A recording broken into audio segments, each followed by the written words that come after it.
Bonjour à toutes et à tous et bienvenue à la voix de Saïra.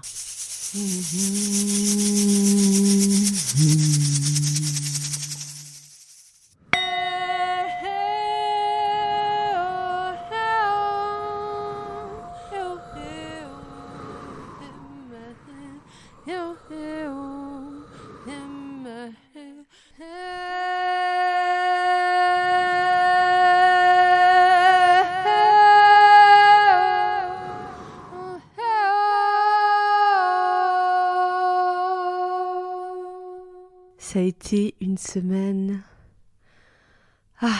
sportive et ce dernier mois a juste été vraiment rempli d'émotions fortes.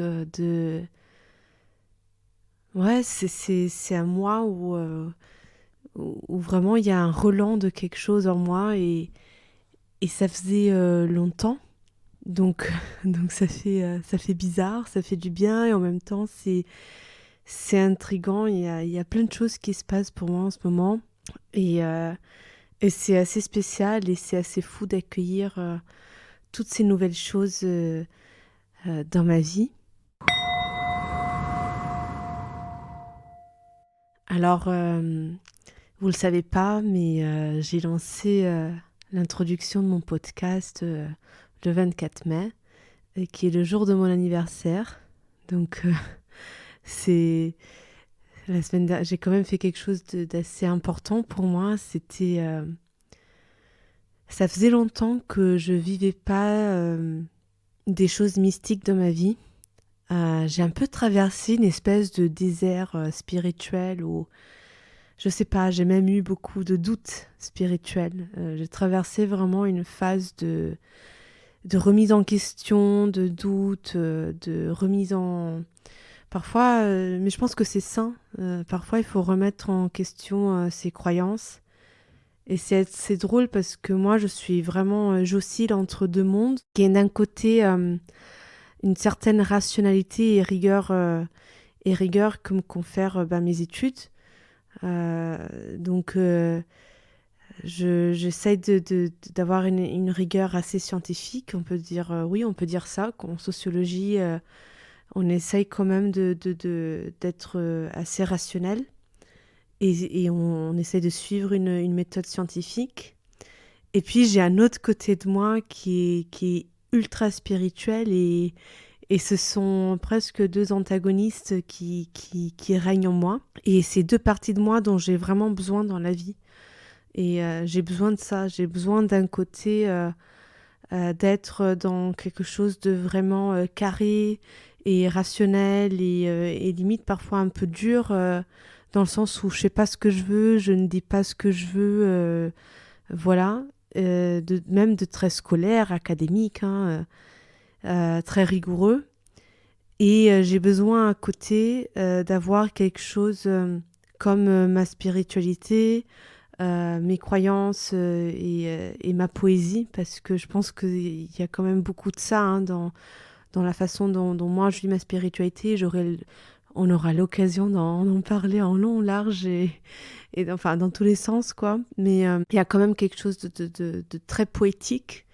J'ai besoin de cette poésie dans ma vie. J'ai besoin de ça pour retrouver un équilibre, en fait.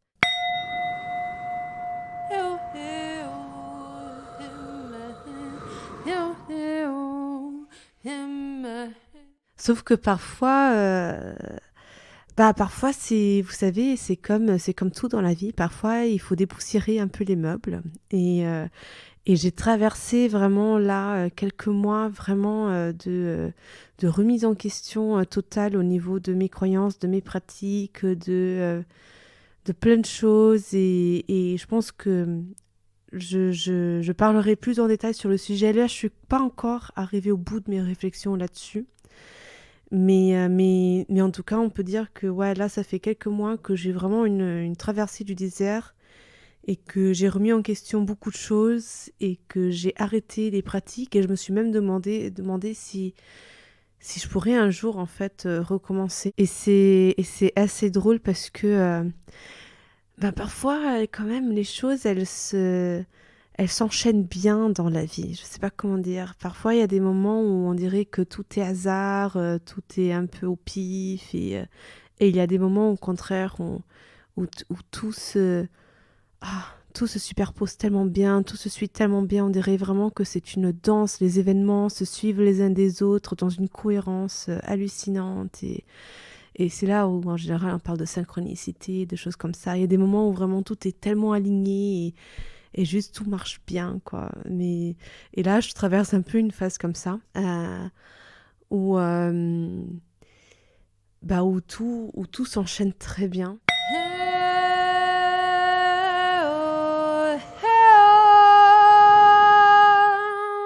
Vraiment, je ressens beaucoup de joie en ce moment, beaucoup d'espoir. J'ai regagné beaucoup d'espoir. Et, euh, et c'est juste, ça fait du bien, quoi. C'est juste fou. Alors, comme je vous l'ai dit, j'ai lancé mon podcast là le 24 mai, qui est le jour de mon anniversaire. Et la façon dont j'ai lancé ce podcast, c'était mystique. C'était magique, parce que ça m'est tombé dessus, alors que ça fait vraiment au moins 2 ans que j'ai envie de lancer le podcast. Mais bon, en fait, je voulais faire quelque chose de trop professionnel, je voulais faire comme tout le monde et surtout, je voulais bien le dire et c'était presque quelque chose d'assez académique et c'est très compliqué. C'est très compliqué. En fait, j'ai voulu tellement bien faire qu'au final, j'ai pas fait. Hein, je l'évoque. Je l'évoque dans mon premier épisode. Je voulais le faire avec une parole très normée et qu'en fait, je pense que de toute façon, les sujets que je veux aborder, c'est des sujets que je pourrais passer ma vie en fait à travailler, à retravailler pour avoir le bon discours, les bons mots, pour dire exactement ce que je veux dire. En fait, c'est un travail sans fin et pour faire ce que je voulais faire, en fait, justement, j'aurais jamais sorti le podcast. Donc, il a fallu vraiment revoir les choses et revoir comment j'allais dire les choses. Et c'est le format libre que j'ai choisi, donc me voilà. Et en fait, c'est fou parce que j'avais vraiment arrêté de penser au podcast. Ça faisait des mois et des mois, genre ça faisait au moins depuis le mois de février que j'avais arrêté d'écrire, que j'avais rangé le matériel.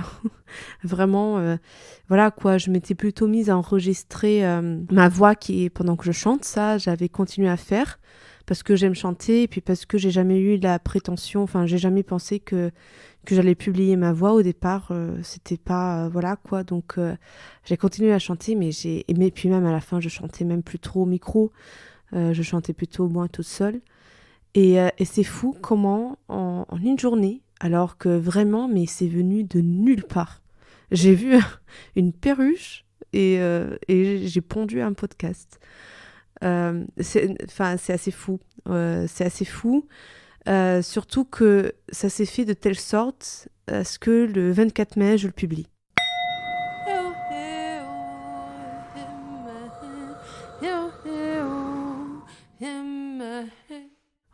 J'ai enregistré ça le week-end et le temps de tout préparer, le 24, c'est tombé comme ça, le 24, c'était posté. C'est fou, c'est fou et c'est juste mystique. Et puis, et puis c'est une semaine où il s'est passé, il y a eu 3 grands événements la même semaine. Alors le premier, c'est que, comme je vous l'ai dit, j'ai posté le podcast.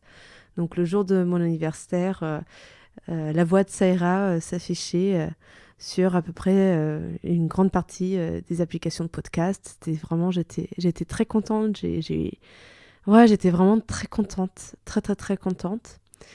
Le même jour, je reçois un message de la fac à laquelle je m'étais candidatée pour un master 2, donc une deuxième année de master, et elle était négative. Donc je me suis dit, chouette, le jour de mon anniversaire, je lance un podcast, mais en même mai, je reçois une mauvaise nouvelle. C'est-à-dire qu'en fait, j'ai postulé pour 2 masters dans 2 facs à Paris. Enfin, c'est le même master, hein, c'est juste que il existe dans 2 facs à Paris et une des facs me donne une réponse négative le jour de mon anniversaire, alors qu'ils avaient dit qu'ils allaient donner la réponse le 30 et le 24, pile le jour de mon anniversaire, ils me refusent.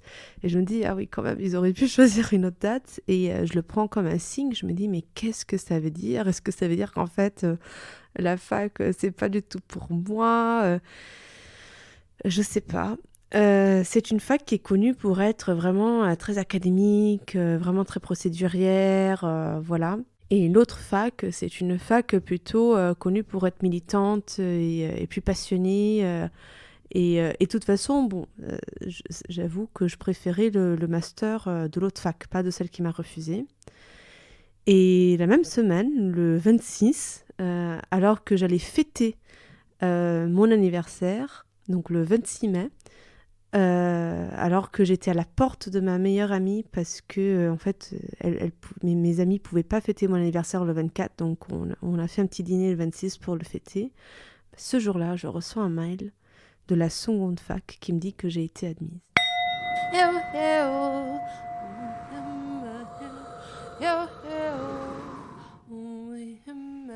Et là, je sais pas comment vous dire, mais une explosion de joie. Il faut savoir que pour moi, c'est une grande revanche. Parce que, pour tout vous dire, l'année du Covid, moi j'étais en voyage au Vietnam. J'étais en année sabbatique, j'avais fini ma licence et j'avais pris une année parce que j'avais aucune idée de ce que j'allais faire dans la vie. Et c'était vraiment, j'avais pris une année sabbatique, j'avais travaillé quelques mois pour mettre de l'argent de côté pour partir quelques mois au Vietnam avec mon compagnon. Et on est parti. Et vraiment, mais perché au milieu des montagnes au Vietnam, je décide que je veux continuer mes études, que je veux faire un master. Et je veux pas faire n'importe quel master, je veux faire un master très particulier. Et en fait, c'est un master. Vous savez, la plupart des gens me demandent toujours et c'est pour faire quoi après? En fait, moi, j'ai jamais fait mes études pour faire quelque chose après. J'ai toujours fait mes études parce qu'elles me plaisaient. Et c'est vrai que c'est pas le genre de master qu'on fait si on veut avoir des énormes débouchés après, quoi. J'ai jamais fait mes études en pensant au travail. Et je sais que c'est un privilège de penser comme ça, mais franchement, j'ai jamais fait mes études en pensant au travail. J'ai toujours fait mes études en pensant à comment ça allait me stimuler intellectuellement. Et honnêtement, c'est du privilège, certes, mais c'est aussi que je suis très forte, je suis une très bonne élève, mais par contre, je suis pas très scolaire, dans le sens où pour que j'aille en cours, pour que j'ai des bonnes notes, il faut vraiment que j'aime ce que je fais, parce que sinon, je suis la pire des élèves. Et donc, c'est pour ça que j'ai toujours choisi de faire des choses qui me plaisent, parce que si ça ne me plaît pas, mais il faut même pas compter sur moi. Je suis vraiment la pire des élèves. Voilà.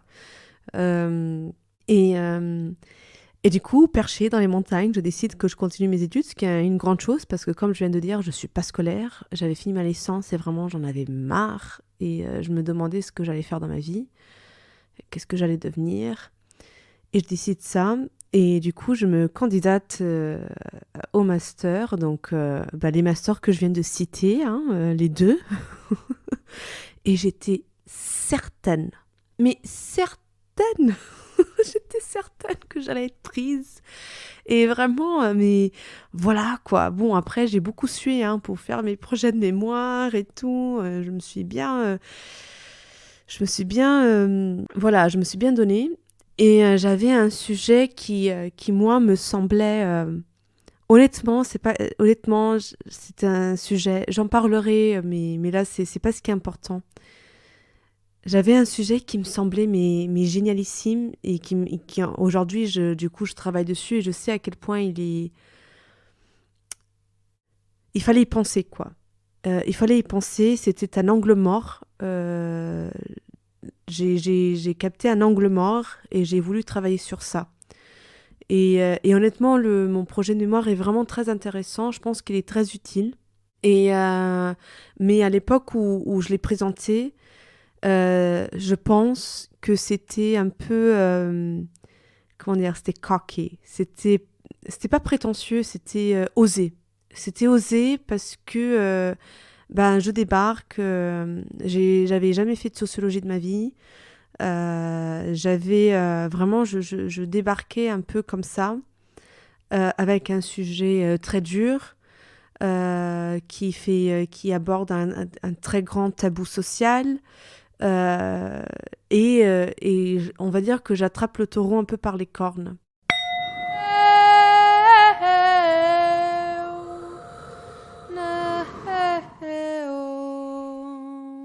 Et en plus, je le fais un peu mal, pour être honnête. Je le fais un peu mal parce que, comme je l'ai dit, je suis pas élève j'avais jamais fait de sociologie de ma vie, je savais pas comment ça marchait, j'avais jamais fait de recherche de ma vie.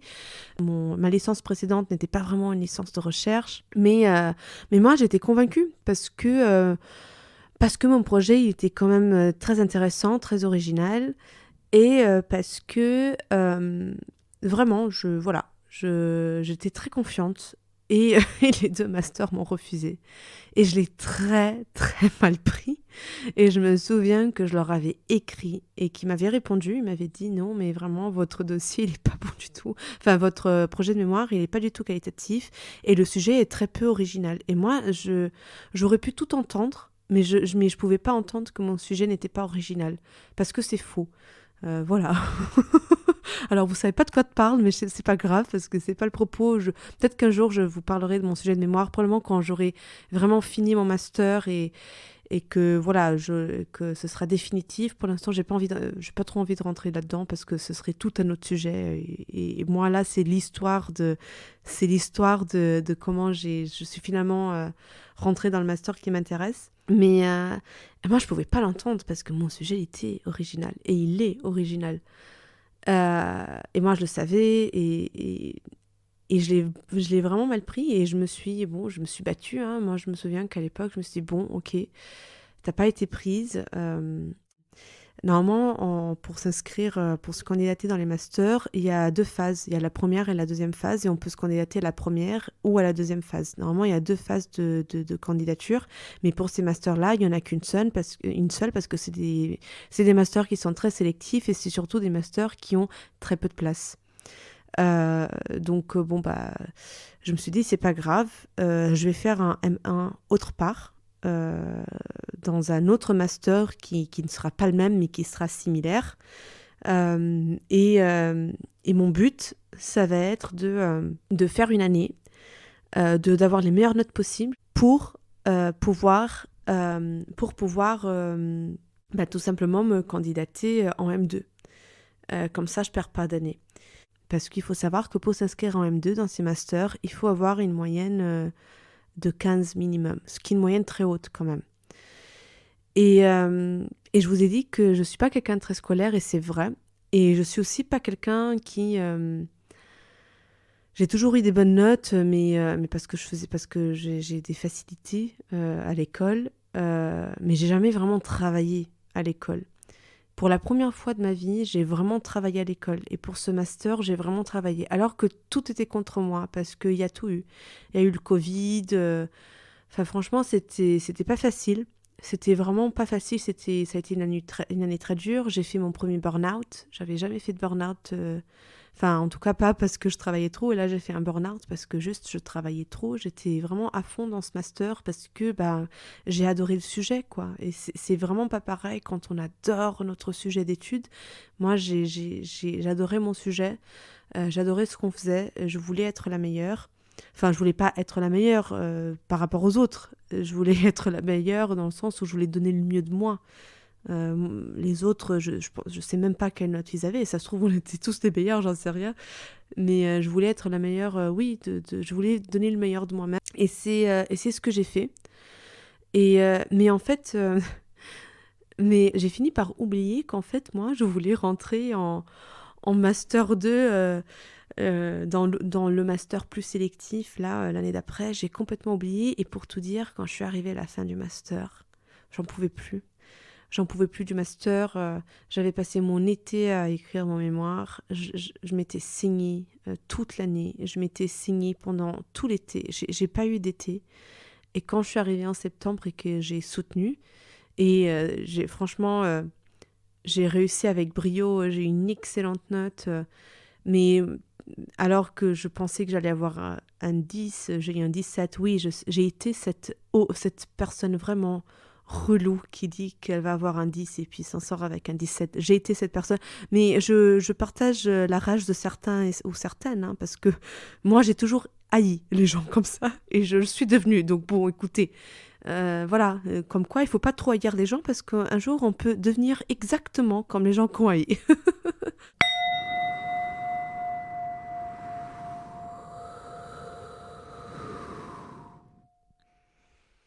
Et, euh, et du coup, bah voilà, j'ai fini par avoir une excellente note, mais j'étais épuisée.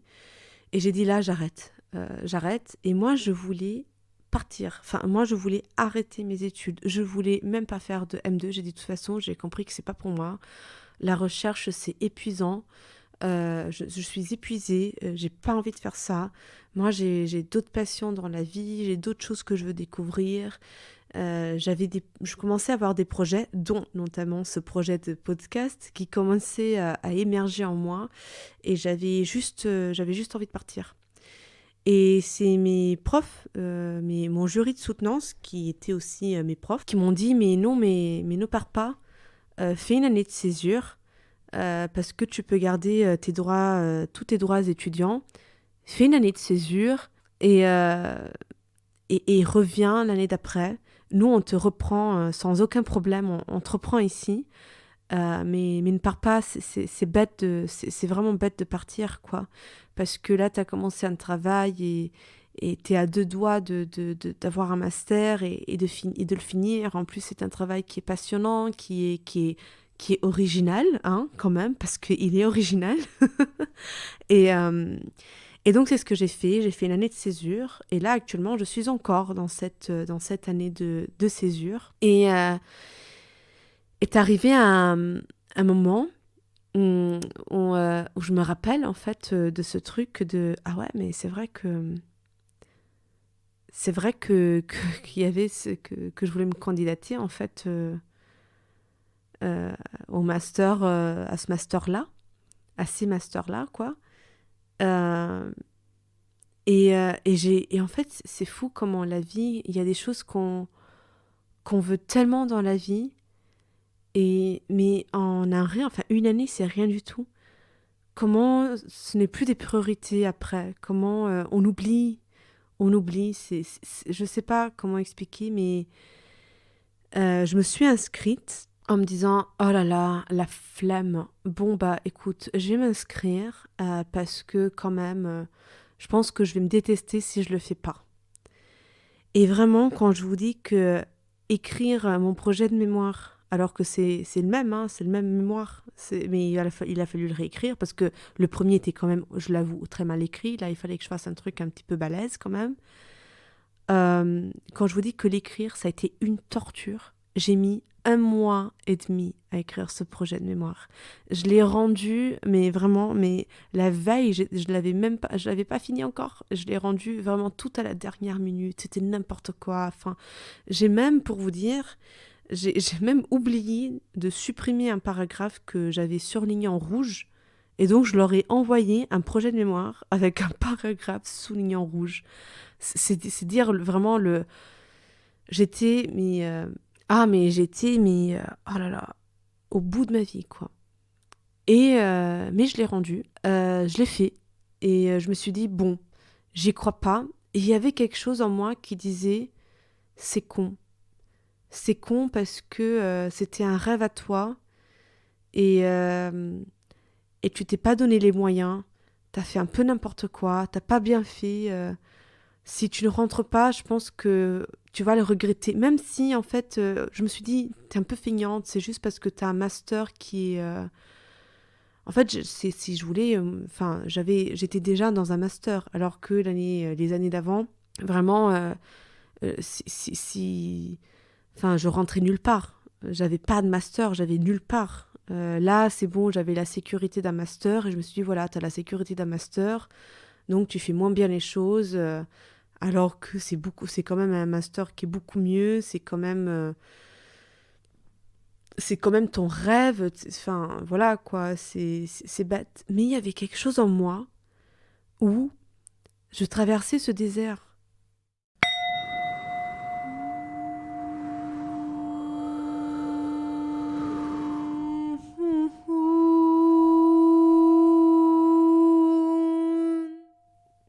Et ce désert, c'était un désert où je mettais en question tellement de choses que je mettais en question tout ce que j'aimais dans la vie. J'ai remis en question ma spiritualité, mais j'ai même remis en question le fait de faire ou pas ce master. J'ai tout remis en question. Et je traversais ce désert. Et dans cette traversée du désert, euh, c'est comme si j'étais en train de vivre une vie parallèle et que ces choses que j'étais en train de faire, de m'inscrire à un master, etc., c'était loin de moi. C'était très loin de moi. Euh, C'était comme si j'étais un peu en dehors de moi-même. Euh, et je sentais comme s'il y avait... J'avais perdu contact avec une partie de moi. C'est vraiment ça la sensation que j'avais, c'est... Ouais, j'avais perdu contact avec une partie de moi, une partie de ma poésie aussi. Euh, et je sais pas trop d'où ça vient, alors ça peut venir d'un tas de raisons, et euh, le fait que je suis littéralement, je suis littéralement en année de césure, donc en année de pause, donc ça fait sens que je sois par définition un peu en dehors de moi, parce que c'est une pause, quoi. C'est une année où moi je pensais que ça allait être une année où j'allais me rencontrer. Et en fait, c'est une année où je me suis plutôt pendant des bons mois, j'étais à côté de moi. Je suis partie très vite au début de mon année de césure. Je suis partie au Portugal parce que je voulais absolument passer mon permis. Et j'en ferai peut-être un sujet parce que c'est relié à la question de liberté. J'ai très très envie de vous parler de la relation que j'entretiens avec la notion de liberté, notamment parce que ça me permettra d'introduire mes premières expériences vraiment mystiques fortes avec l'ayahuasca et vraiment la naissance d'une vie spirituelle pour moi, mais ce sera pour un autre jour. Mais je suis partie faire mon permis et en fait les choses se sont pas vraiment déroulées comme il fallait. Puis surtout, j'ai passé beaucoup de temps avec ma maman. Et moi, j'adore ma maman. Vraiment, voilà, j'ai une très bonne relation avec elle, mais ça me fait pas du bien de passer beaucoup de temps avec elle parce que c'est quelqu'un de très pessimiste.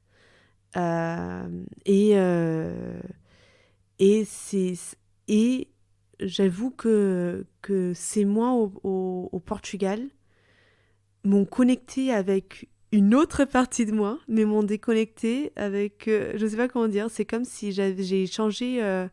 C'est comme s'il y a une prise de courant et j'ai changé de prise. Je sais pas. C'est comme si j'avais des chaînes et j'ai switché de chaîne. Et c'est vrai il y a une partie de moi qui est très reliée à Lisbonne, vraiment. Je suis vraiment très reliée à cette ville. Mais c'est une autre vie là-bas. Et c'est une autre Sarah là-bas. Euh, oui, parce que pour ceux qui l'ont pas compris, je m'appelle pas Saïra, c'est mon pseudonyme magique, Saïra. Euh, mais je m'appelle vraiment Sarah, sans H. C'est important. Euh, et du coup, quand je suis retournée à Paris, j'ai fait un rêve. Et dans mon rêve, c'est un rêve qui m'a beaucoup fait souffrir. Parce que c'est un rêve où il y avait des trains. Et il faut savoir que moi, j'ai plusieurs origines. Moi, j'ai grandi au Portugal. Ma mère est italienne et mon père, il est franco-portugais. J'ai fait le lycée français à Lisbonne. Donc, je suis très mélangée. Et dans mon rêve, il y avait trois trains, je m'en souviens. Il y avait la Frecciarossa, qui est vraiment le nom des trains en Italie. Et il y avait un TGV français, et puis il y avait un petit train portugais. Et, euh, Et je savais pas trop quel train choisir, j'étais un peu confuse, les trains et tout. Et à un moment, il y avait littéralement une énorme main qui me prenait et là je voyais genre une carte du monde, vous voyez, genre une carte. Et je voyais la main qui me prenait, moi, genre comme si j'étais une petite poupée, voilà. Elle me prenait et elle me déplaçait du Portugal vers la France, vers Paris. Elle me posait là, elle me disait, maintenant, c'est ici que tu es. Maintenant, tu n'es plus au Portugal. Et, euh, et moi, je l'ai vraiment, c'est un rêve qui m'a... J'étais triste dans mon rêve parce que j'étais, non, mais le Portugal, c'est ma maison. Et, euh, Et j'ai compris qu'il y avait quelque chose d'énergétique qui s'était passé, que en fait, maintenant, mon énergie allait switcher et j'allais me réancrer en France et qu'il fallait que je vienne vivre voilà, mon expérience que j'avais à vivre en France. Alors, ça paraît bizarre parce que ça fait quand même 6 ans que je suis en France.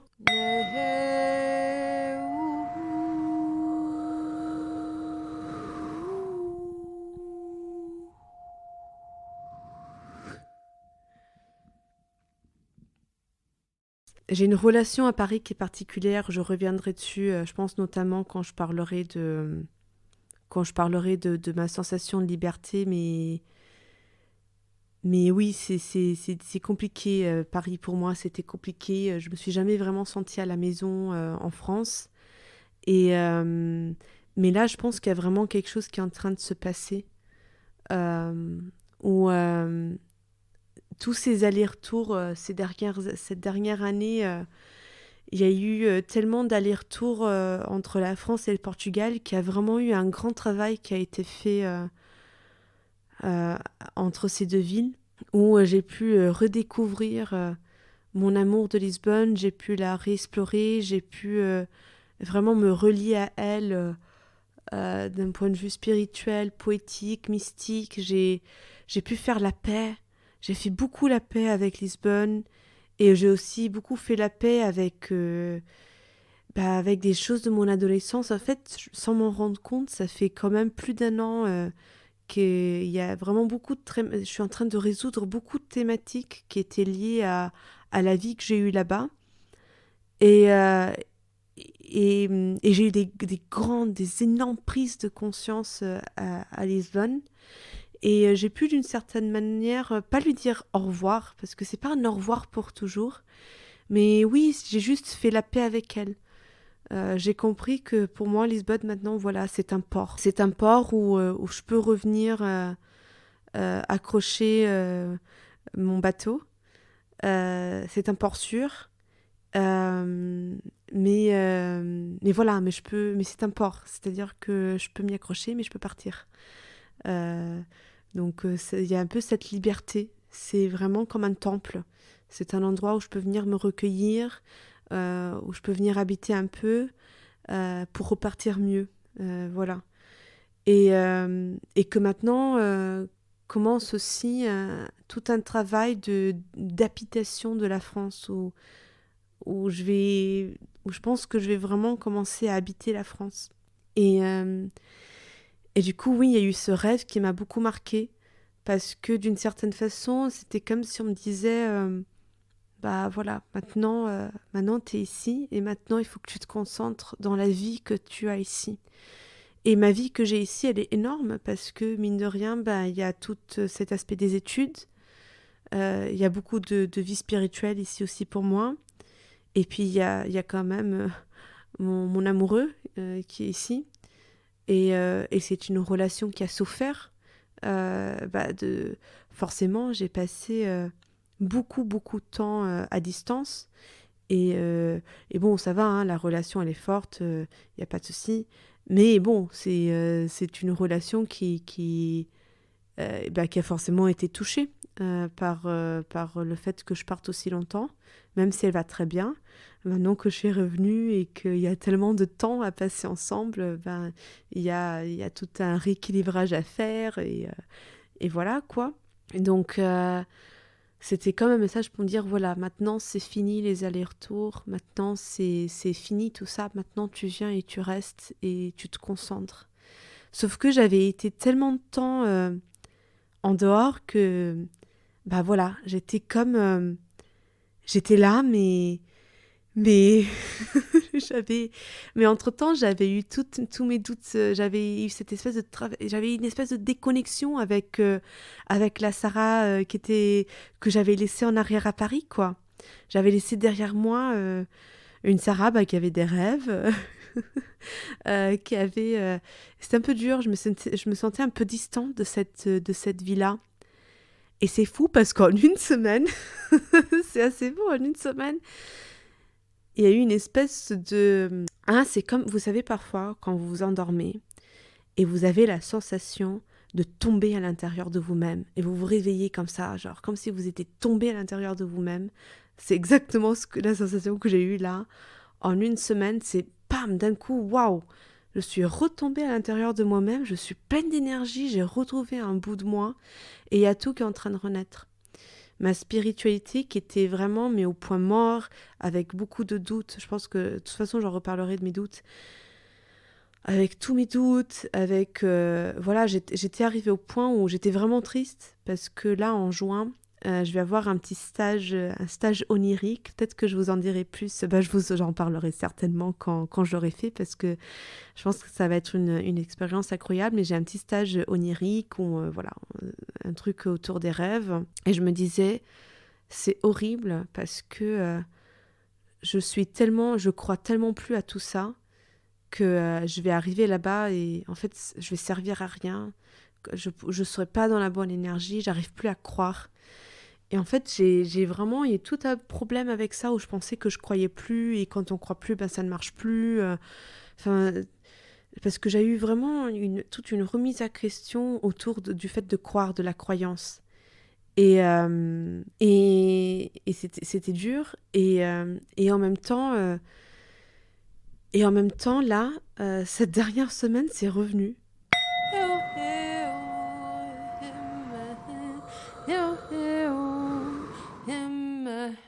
Mais de la même façon, comme m'est revenu le podcast, ça m'est tombé dessus. Les rêves ont commencé à revenir.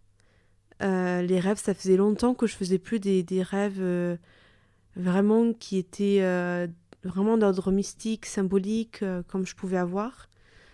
Là, c'est revenu. Et d'un jour à l'autre, là, j'ai retiré les cartes, alors que ça faisait vraiment, vraiment longtemps que je retirais plus les cartes et que je retrouvais plus ce truc magique qui m'arrive quand je tire les cartes à quelqu'un. Et là, je l'ai eu à nouveau et ça m'a débloqué, mais tellement de choses. Et là, c'est revenu, quoi. Et c'est magique pour moi parce que tout est lié. Euh, Tout est lié parce que le jour de mon anniversaire, donc moi je m'appelle Sarah, le 24 mai c'est aussi le jour de la Sainte Sarah, qui est la sainte patronne des gens du voyage. Et du coup, bah, forcément, il y a toute une histoire à moi, de ma famille par rapport à ça. Et, et c'est fou, ce refus, et puis 2 jours après, cette acceptation, euh, vraiment comme une espèce d'épée du destin qui opère et qui dit ok, c'est bon, on tranche pour toi. Euh, voilà ce qu'il faut pas. Cette école qui est très procédurière, c'est plutôt l'autre école qui est passionnée et en même temps c'est exactement ce que je voulais, donc c'est comme si on m'avait donné mon cadeau d'anniversaire, c'est assez fou. Et en même temps ce podcast qui m'arrive 2 jours avant ou 3 jours avant mon anniversaire et qui comme par hasard j'arrive à faire sortir le jour de mon anniversaire alors que vraiment genre mais je vous jure que même pendant que j'étais en train d'enregistrer cette première partie, que j'allais, je pensais pas que j'allais la publier et encore moins pour le jour de mon anniversaire.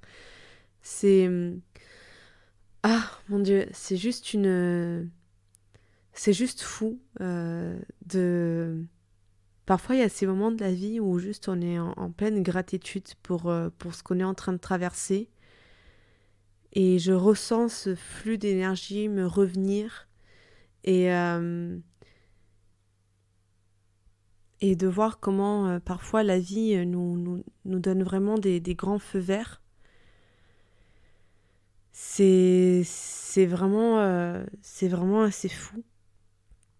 En une semaine, je récupère une partie de moi entièrement à travers le fait de retrouver ma voix, de retrouver ma parole, notamment avec ce podcast qui est voué en fait à l'expression de ma poésie et de ma mystique personnelle. Et en même temps, cette acceptation en master qui m'incite vraiment à continuer dans cette voie qui est celle de la recherche de la vérité, mais d'un point de vue pour le coup qui n'est pas dans la croyance, mais plutôt dans une recherche de la vérité, on va dire, un peu plus scientifique.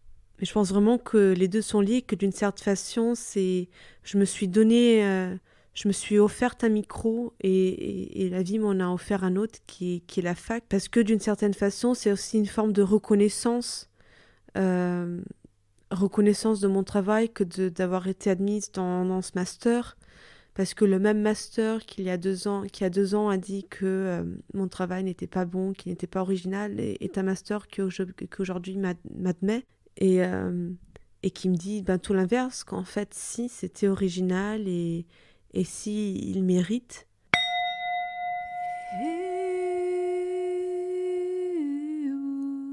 Pour revenir un peu au côté plus mystique que j'évoquais tout à l'heure,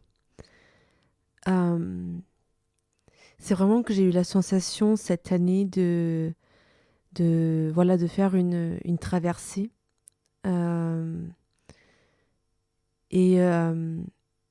Autant pendant l'année de mon premier master, j'avais vraiment la sensation que ma vie était en pause et que oui, j'avais fait quelque chose de très important. Je m'étais dédiée à 100% à mon travail et j'en avais sorti un très bon mémoire. Il y avait comme une partie de moi qui était un peu désalignée. Et là, pendant cette année, j'ai vraiment fait un grand travail pour revenir petit à petit à moi. Et c'est drôle parce que la vie est faite en cycles et, et on retraverse toujours un peu les cycles. Et moi, là, j'ai retraversé un peu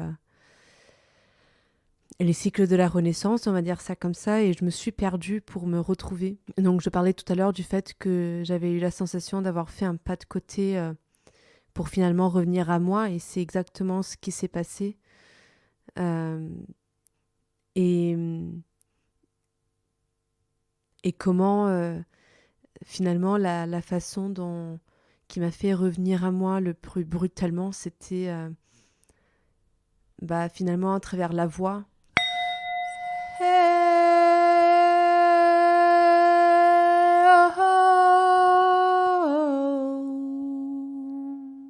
Pour moi, le chemin vers qui je suis, vers ce que j'ai envie de devenir, c'est toujours un chemin qui passe par la voix. C'est toujours un chemin qui passe par l'expression de qui je suis, de qui je veux devenir. Et c'est quand je le hurle au monde que le monde me répond. Et combien pour moi, le silence est au contraire souvent assez néfaste dans ma vie, même si bien sûr le silence est nécessaire à la vie. Je pense quand même que moi, mon destin, il est vraiment fait de prise de parole et d'oser libérer ma voix. Et je pense qu'à chaque fois que je libère la voix, je libère la voix de générations entières qui ne l'ont pas eue. Et parce que je viens d'une famille, bon déjà parce que je suis une femme, et littéralement on n'avait pas le droit de vote, donc on pouvait pas donner notre voix. Et ça c'est le plus petit exemple pour montrer à quel point les femmes n'avaient et n'ont toujours aujourd'hui pas la même voix que les hommes. Et après, et que je porte du coup en moi le destin des femmes de ma génération, mais aussi parce que je viens enfin, mes parents viennent de milieux, pour mon père vraiment très prolétaires, pour ma mère un peu moins, mais tout de même, enfin, en tout cas, les parents de ma mère venaient d'une extrême pauvreté. Enfin, mon grand-père n'avait pas de chaussures quand il était enfant. Donc, je pense que oui, moi, mon destin, il est vraiment, il se fait là-dedans, il se fait dans le fait de libérer ma voix, de libérer ma parole, de briser les silences. Je pense que c'est à chaque fois que je fais ça, c'est là où ma vie prend sens. Mais, mais c'est aussi vrai que pour ouvrir la voie, pour la libérer, il faut traverser des moments de silence. Il faut traverser des moments où tout est en gestation et, et où la voix se prépare fondamentalement à, à y être utilisée. Il y a certains chanteurs qui ne parlent pas, par exemple, avant un concert, ou je sais que c'est le cas de certains chanteurs lyriques, justement parce que l'exercice de la voix, c'est aussi un exercice qui se fait dans la durée et, et qui est mêlé à un exercice poétique qui a besoin de moments de repos. Et ma vie est complètement entremêlée à ça. Et il y a des moments vraiment, là j'avais une année de libre et moi mon plan initial c'était, oui, je passe mon permis en 2 mois et puis après je pars je sais pas où, voyager, faire beaucoup pour travailler, faire de l'argent et puis je reviens avec plein d'argent et je peux voyager et c'est absolument pas ce qui s'est passé. Déjà parce que j'ai mis 4 mois à passer mon permis et pas 3, parce qu'après... la vie a fait que voilà, j'ai plutôt préféré passer du temps en France pour être avec mon compagnon, que ma mère est tombée malade et que j'ai dû m'occuper d'elle pendant quelques semaines et que j'ai mis 1 mois et demi à travailler sur mes candidatures alors que moi je pensais qu'en 2 semaines ce serait géré. Et en fait, pendant un moment j'ai pensé que j'étais pas en train de devenir qui j'étais et que j'étais complètement à côté de la plaque. Et là, aujourd'hui, je vois que non, en fait, j'étais vraiment en train de devenir qui je dois être. Et c'est juste que c'était pas le chemin que moi j'aurais vu pour moi. Mais là, aujourd'hui, en fait, je cueille un peu, j'arrive à la fin du cycle, j'arrive à la partie de la renaissance. Euh, et, euh, et là, ouais, je suis très fière. Je suis très fière. Et, euh, et c'est beau, en fait, quand on regarde en arrière et on s'aperçoit de l'œuvre qu'on a fait. C'est comme si on était en train de tisser un travail, mais on ne voit pas forcément les motifs qu'on est en train de tisser pendant qu'on est en train de les tisser. Et c'est à la fin qu'on se retourne sur notre ouvrage et qu'on peut l'admirer. Et c'est un peu ce qui s'est passé. Là, je me retourne un peu sur mon ouvrage et je me dis, mais en fait, j'ai fait tellement de choses. En fait, j'ai réussi plein de choses. Et surtout, j'ai réussi à faire la paix avec des angoisses, avec des choses que je peux penser de moi-même. Et ça, c'est vraiment le plus important. J'ai fait la paix avec des fausses idées que j'ai sur la vie, avec des fausses idées que j'ai sur les gens et, et justement, ce sera pour un prochain épisode, mais j'ai retrouvé là finalement la sensation de liberté que je pensais que j'avais trouvé il y a quelques années et que j'avais oublié. Et là, c'est vraiment, je redécouvre une partie de moi euh, qui a avancé malgré moi dans le temps. Enfin, je sais pas comment dire. C'est comme si il y a deux Sarah, on va dire ça comme ça, et que pendant que moi j'étais concentrée sur une partie de moi, cette partie-là a continué à avancer sans moi. Enfin, à côté de moi. Et là, je la récupère, je retombe à l'intérieur d'elle et je me dis waouh, il y a eu tellement de progrès et c'est cool d'être de ce côté-là du miroir. Et ouais, c'est excitant et je m'étais pas rendu compte que j'avais fait tous ces progrès de ce côté-là, quoi. Que toutes les choses que j'ai fait cette année et que j'ai fait parfois dans l'angoisse, aujourd'hui je suis de l'autre côté et je suis sereine. Et, euh, et voilà, j'espère juste que je vais réussir à maintenir cet état d'esprit, euh, que je vais pas oublier, parce que j'ai tendance à oublier les leçons que je m'apprends à moi-même quand je suis dans cet état d'esprit. Donc, hmm, bah, il faudra suivre. Il faudra suivre pour savoir comment je me porte. Euh, bon, voilà, c'était au micro ouvert. C'était ce que j'avais besoin de partager avec vous aujourd'hui. La semaine prochaine, je vais vous parler de liberté. Parce que là, je sens que c'est le moment de partager ça avec vous. De partager ma merveilleuse expérience par rapport à ça avec la madre et, et mon avis là-dessus. Et aussi euh, comment on oublie. euh, Comment on oublie comment être libre. Mais ce sera pour un prochain épisode. Je vous remercie de m'avoir écouté aujourd'hui et je vous dis à la prochaine sur la voix de Saïra.